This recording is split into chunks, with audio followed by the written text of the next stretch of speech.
প্রণাম দেবাদিদেব।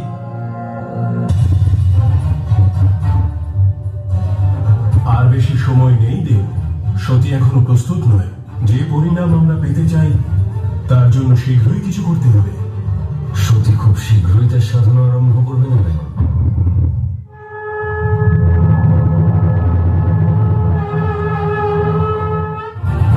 যে সমগ্র কৈলাসকে সুখে ভরিয়ে রাখে সেই সতী আজ এত বিষণ্ণ কেন? সতীর নয়, এ একজন কন্যার দুঃখ। পিতাশ্রী এমন কি করে করতে পারেন দেব? এত বড় যজ্ঞের আয়োজন করেছেন, রাজ্যের সকলকে আমন্ত্রণ জানিয়েছেন, আর নিজের কন্যার কথা একবারও মনে পড়ল না। যে বন্ধন ছিন্ন করেছ তার জন্য এত দুঃখ কেন? আমি এই জন্য দুঃখী নই শ্রীনারায়ণ যে আমার পিতা আমাকে উপেক্ষা করেছেন। আমার দুঃখের কারণ হলো শ্রীদেবের এক অন্যতম অংশ আমার স্বামীকে আমন্ত্রণ না জানিয়ে পিতা ওনাকে অপমান করেছেন। আমন্ত্রণ তো তাকেই জানানো হয় সতী, যাকে ব্যক্তি পছন্দ করে। প্রজাপতি দক্ষ যখন আমায় পছন্দ করেন না, তখন আমার অপমান কিসের? কিন্তু এ তো আমার অপমান দেব। আমি ওনার কন্যা, ওনার রক্ত, আর আপনি আমার স্বামী। ওনাকে যেমন পিতা বলে গ্রহণ করেছি, ওনারও আপনাকে আমার স্বামী হিসেবে গ্রহণ করতে হবে। আর উনি যদি তা না করেন তাহলে ওনাকে বাধ্য করবো আমি। চলুন মহাদেব, আমাদের সেই যজ্ঞে যেতেই হবে। তুমি তোমার পিতার সহিত সাক্ষাৎ করতে চাও, কিন্তু এই যজ্ঞ প্রজাপতি দক্ষ করছেন। বিনা নিমন্ত্রণে কোথাও যাওয়া তোমাকে শোভা পায় না সতী। আপনি আমার সাথে থাকলে সমস্ত কিছু শুভদেব। একজন কন্যার তার পিতার গৃহে যাওয়ার জন্য নিমন্ত্রণের কোনো প্রয়োজন নেই। তোমাকে আহ্বান না করা পর্যন্ত তোমার যাওয়া উচিত নয় সতী।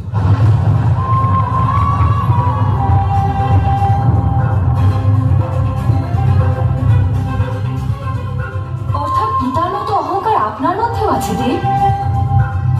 নিজের স্ত্রীর অনুরোধ নয়, আমার পিতার নিমন্ত্রণ অধিক গুরুত্বপূর্ণ।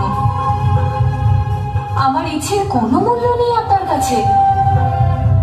আপনি তখনই যাবেন যখন কেউ আপনাকে নিমন্ত্রণ করবে। শুধুই নিমন্ত্রণের ব্যাপার নয় সতী, কিন্তু আমাদের সকল সিদ্ধান্তের, সকল নির্বাচনের কিছু পরিণাম আছে। এই ক্ষেত্রেও তাই। সব রকম পরিণামের জন্য প্রস্তুত আমি। আপনি না যেতে চাইলে আমি আপনাকে বাধ্য করব না, আর আপনিও আমাকে কোনো বাধা দেবেন না। আমার দিব্যি রইল মহাদেব, না আপনি আমায় বাধা দেবেন আর না আপনি আমার কাছে আসবেন, ততক্ষণ যতক্ষণ না সত্যি নিজে আপনাকে ডাকছে।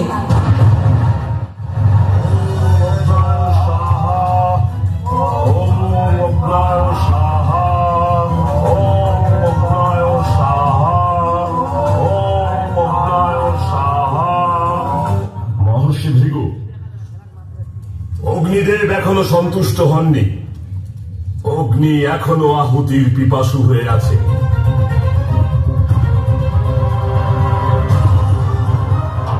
যাই হোক না কেন, যেই আসুক না কেন, যজ্ঞে যেন কোনো প্রকার বাধা সৃষ্টি না হয়।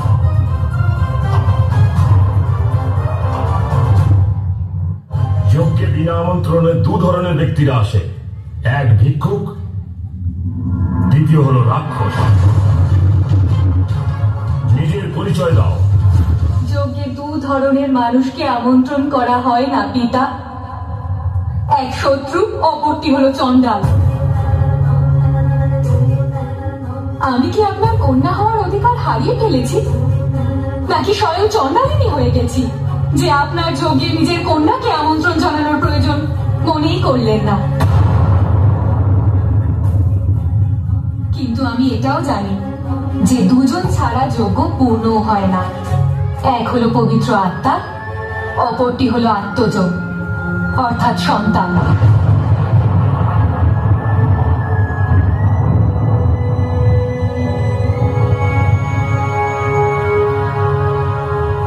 আত্মা যে পবিত্র তাতে কোনো সন্দেহ নেই। আর সন্তানের স্থান পূর্ণ করতে আমি চলে এসেছি পিতা। যে সতী নামে আমার কোনো কন্যা নেই।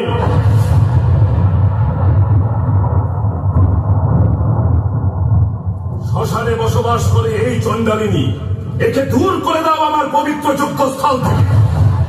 যা ইচ্ছা হয় তাই করো, মহাদেবের সঙ্গে সাক্ষাৎ করো বা মৃত্যুর সাথে। আমি তো বলবো এই যজ্ঞের অগ্নিতে পুরো ভস্ম হয়ে যাও। কমপক্ষে তোমার নাই এক কন্যাকে জন্মদান করার পথ লঙ্ঘন হবে।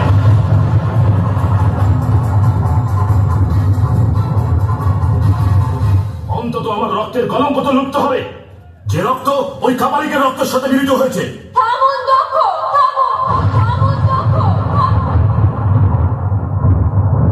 আমি চাইলে এই মুহূর্তেই আপনাকে ভস্ম করে দিতে পারি আর এক নতুন প্রারম্ভের সূত্রপাত করতে পারি,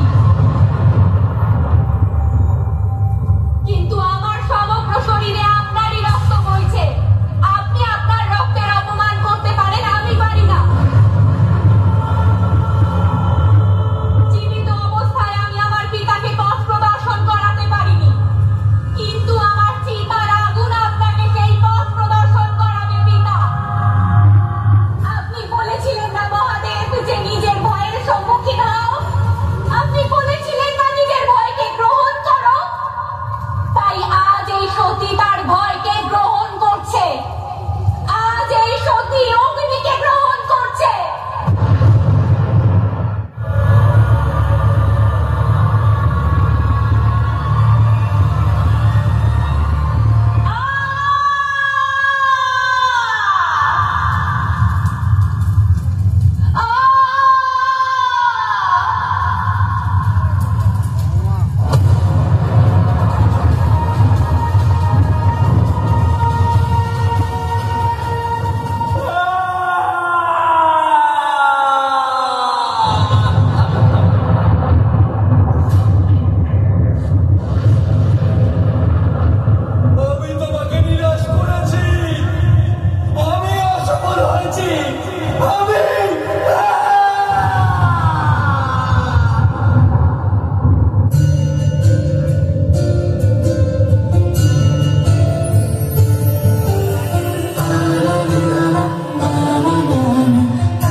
রম্ভাসুর, তুমি তোমার ভক্তি দিয়ে আমায় মুগ্ধ করেছ। তপস্যা ভঙ্গ করো পুত্র, তোমার সাধনায় আমাকে আসতে বাধ্য করেছ। কি বর চাও বৎস? প্রভু অন্তর্যামী, আমার মনোবাসনা নিশ্চয় আপনি জানেন। আমি তপস্যা ঠিক কি কারণে করেছি। অবশ্যই অমরত্ব দান করা আমার ক্ষমতার বাইরে, তবে আমি তোমায় এই বর দিচ্ছি, স্বর্গ মর্ত পাতাল কোনো পুরুষের ক্ষমতা হবে না তোমায় বধ করা।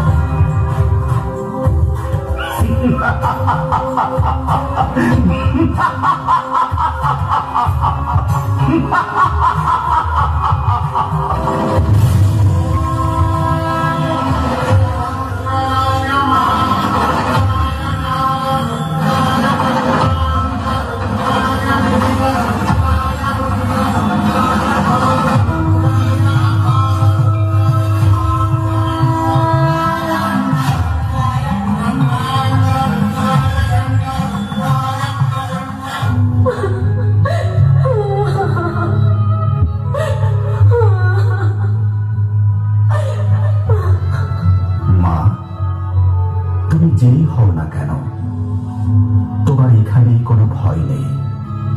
কাত্যায়নের আশ্রম সম্পূর্ণ নিরাপদ। তুমি আমার কুটির প্রাঙ্গণে অপেক্ষা করো। আমার যোগ্য হয়ে গেলে তোমার সমস্ত কথাটা শুনবো। ওরে পাপিষ্ঠ নারী, তোর এত বড় সাহস! তুই আমার যোগ্য ভঙ্গ করিস? তোকে আমি অভিশাপ দিচ্ছি। তুই তুই দাঁড়াও মণিপদ, দাঁড়াও। তুমি কাকে অভিশাপ দিচ্ছ? ভালো করে একবার দেখে নাও। রম্ভাসুর, এত তোর স্পর্ধা! হ্যাঁ, আমি রম্ভাসুর। বলুন, কি অভিশাপ আপনি আমায় দিবেন? তুই নারী সেজে আমার সাথে যে প্রতারণা করেছিস, সেই নারীর হাতে হবে তোর মৃত্যু।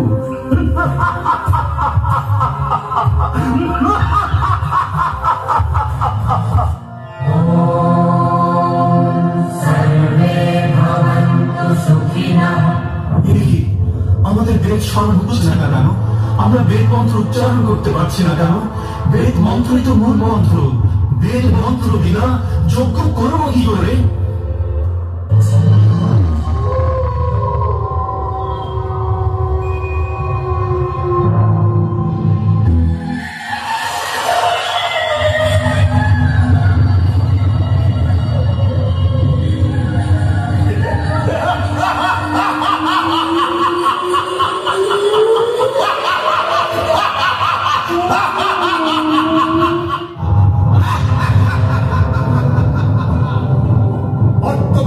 শেষ হচ্ছে বেদ বিনা।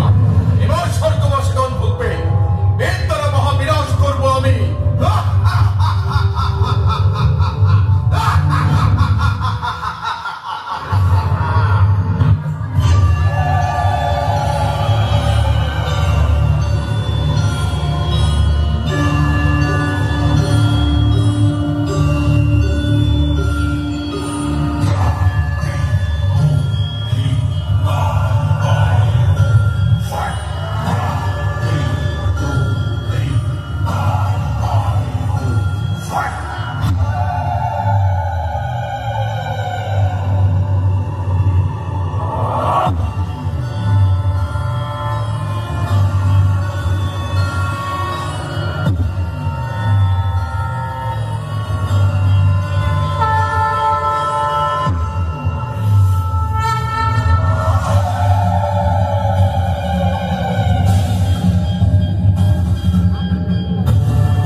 শাসনকে যুদ্ধে আহ্বান করছে। তোর অন্তিম কাল আসন্ন। এক নারীর এত বড় স্পর্ধা, যুদ্ধ করবে মহিষাসুরের সঙ্গে?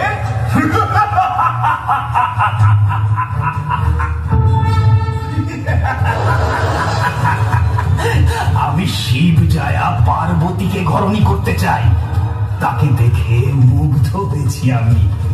চলে যাও, এখানে সরগোল করো না।